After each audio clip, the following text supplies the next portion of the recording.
saldı cana. Alıp gitti bar erkimi halım bilin.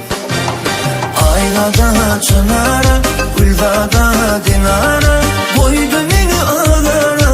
Aynur ya Güllara, Zübeyda ailene, Suraya güllere. Bun soları hayrana, Dildar o da salyara.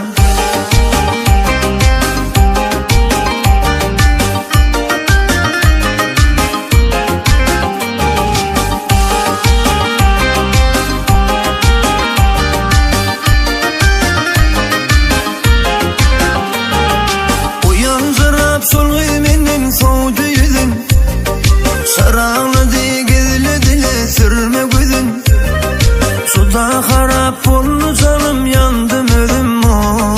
Çıdamam men düşüp yürün halım görüm. Gödüllerin gödüllüğün görüm görüm. Sol gödüllüğü yürüğümde taptı yerin. Tilbeliğin yanar odun saldı cana.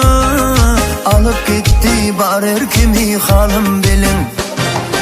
Aylada çınara, Güldada dinara, koydu beni ağlara. Aynur ya Güllara, Zübeyda ailene, Suraya güllere. Bun soları hayrana, Dildar o da salyara. Bilip kalın sol gödelin adı kim? Bu kalbimde dünya sonun adı kim? Ay perimi dünyam ya, ayda da yar güller mi ya? Yana yana bu yüreğim buldu gül.